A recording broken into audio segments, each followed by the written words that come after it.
What's up, guys? We're going into my first game as Behemoth here. Doing some post-game commentary because I was really tired the first time that I got into this update. It was like right when I came home from work at like 8 in the morning, and I decided to play a couple of games. So this is my first game, but I've already basically played 5 games now that I'm talking as Behemoth. So I have a little bit more knowledge of him than I did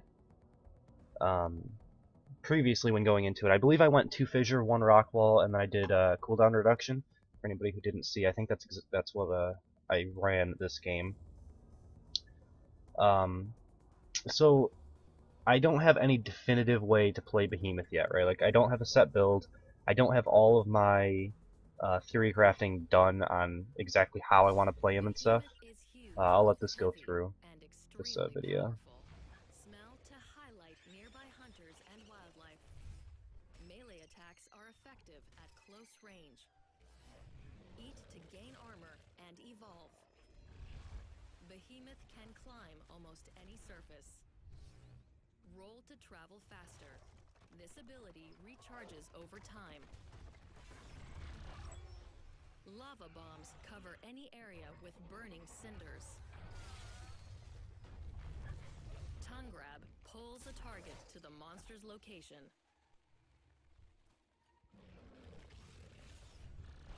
Fissure travels over the terrain, scalding anything in its path.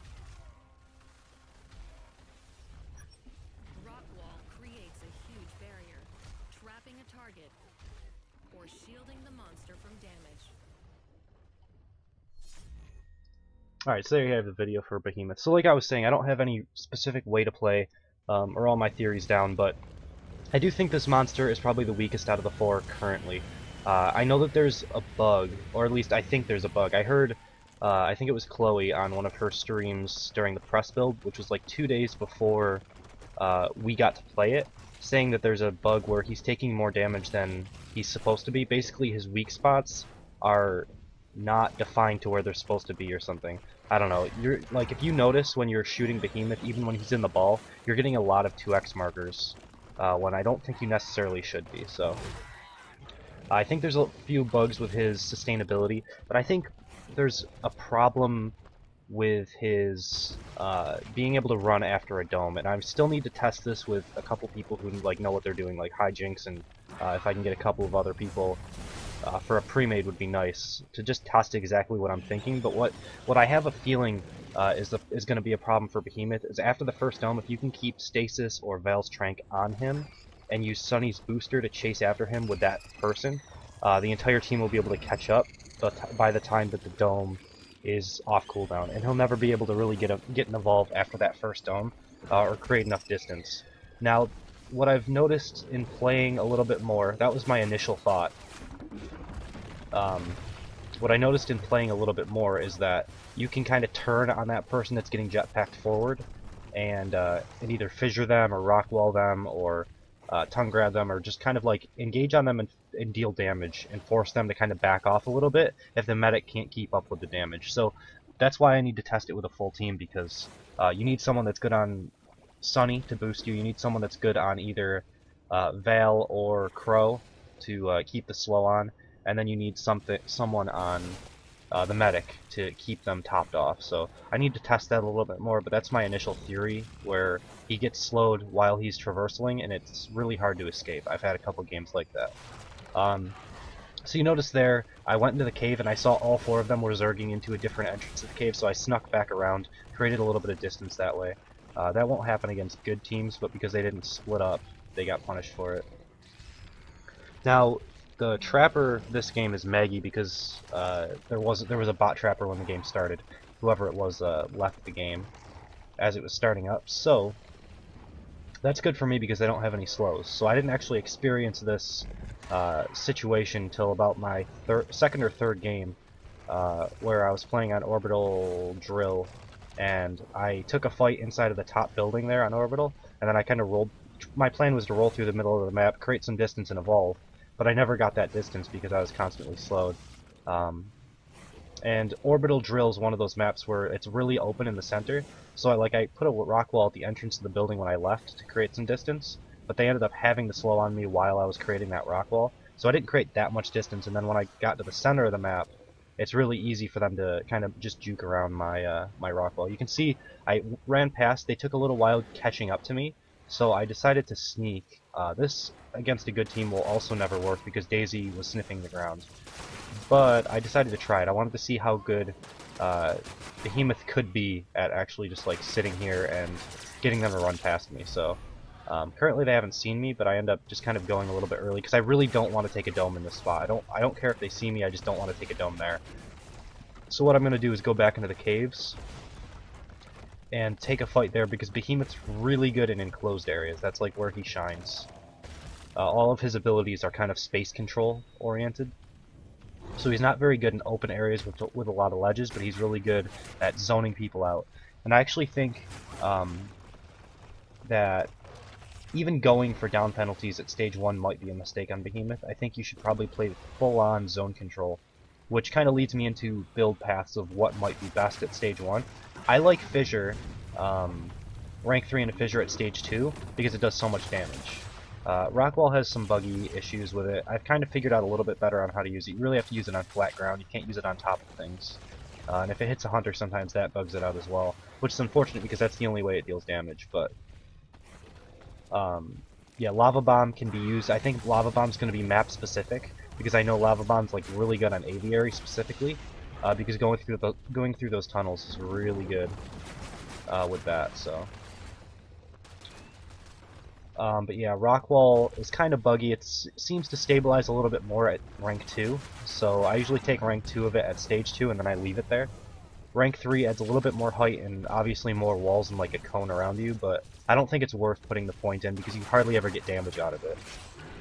Now, one thing about Rockwall not dealing all that much damage is you can use your roll plus power attack thing, which I don't show off very good in this game because it's my first one, but you can see it a little bit here where you can roll, and if you immediately do an attack after the roll, it'll power attack, which does more damage. Like, the whole secret behind power attacks, like, the only people that really know it is the people that pay attention to the game. They haven't really talked about power attacks all that much.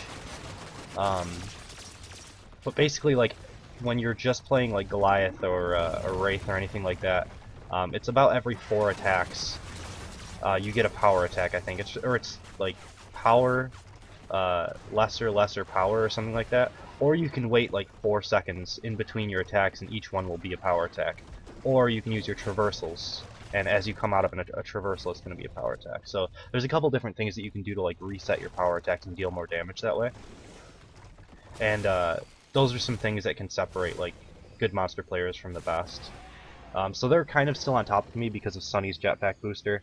I still go for this evolve mainly because, I don't know, I wanted to get it off and I didn't want them to have a dome. So I know they don't have a dome. I might take a bar of health or 2 or 8 because I'm Behemoth against this team, but I can at least get away and start to get more armor. I think I took 2 bars, like 2.5 bars of health on that evolve. Torvald is also a beast. I mean, he's really high damage.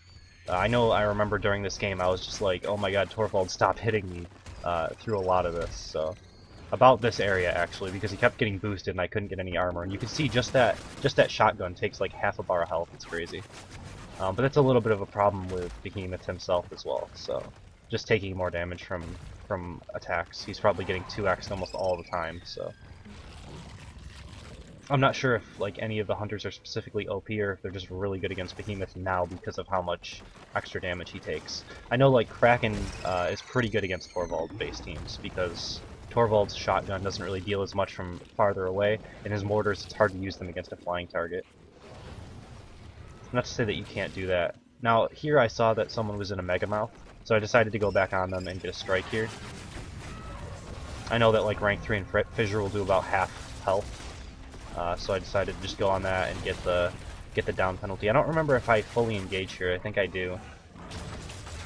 Lava Bomb there is perfect. Hits all 3 targets. Everybody's got a dot right now. But you can see I'm already out of armor just because Torvald is just shelling me with everything he's got. But I do end up taking down the Trapper, I think. Maybe I didn't, because there's a dome up right now. But I think I do right here, and that's really the only way I survived this dome, actually.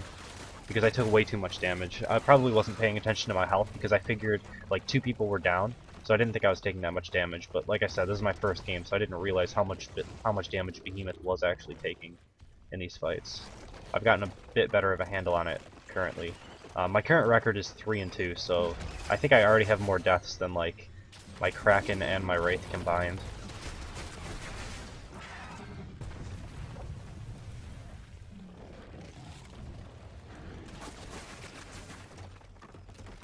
He's definitely still really fun to play. You can win against him, win as him, especially against pub teams. I really do have to test the slow on his roll and being able to chase him down from first dome to second dome and just keep on like chain CCing him. I was trying it out with Griffin a little bit as well, and that works also. But again, he has the same problem where if you turn on Griffin or you turn on someone, you can like deal enough damage to kind of force them to back off or take a down penalty. So.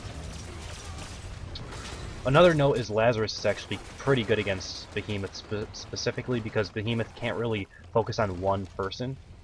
He just focuses on everybody. So they missed the dome back there. I'm not evolve ready, but it's nice, right? So I think this is the time where you'll notice how much damage Behemoth actually takes against wildlife.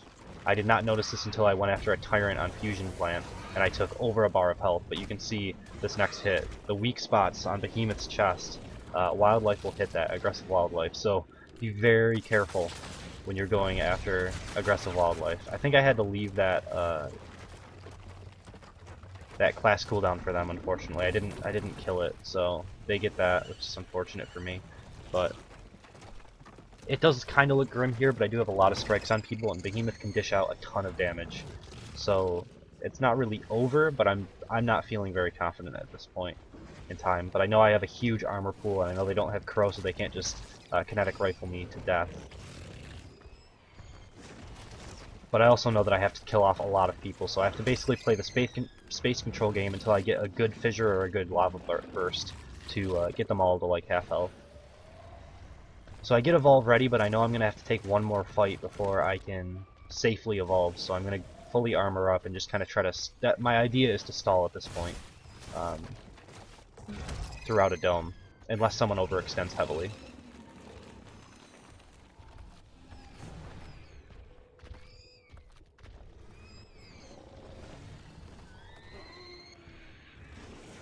So I don't mind taking a dome in this area.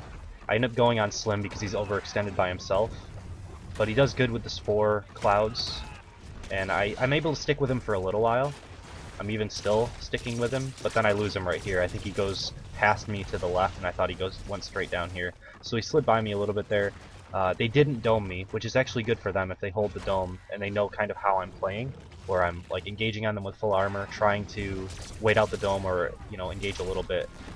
A thing about Slim is he can't be healing people when he's not fighting you, so he was still low when he was trying to chase me, and I caught 2 people with a fissure, and that's kind of where I was just going to go with it, right? Like, I took down a lot of health on people, I took down the medic, so I'm just kind of going here, and I do a long-range fissure at the end, which actually kills support down under the hill there, and this is the last guy, so I end up just barely pulling out a win. But that's pretty much it, so thank you guys for watching, hope you enjoyed it, and I will see you next time.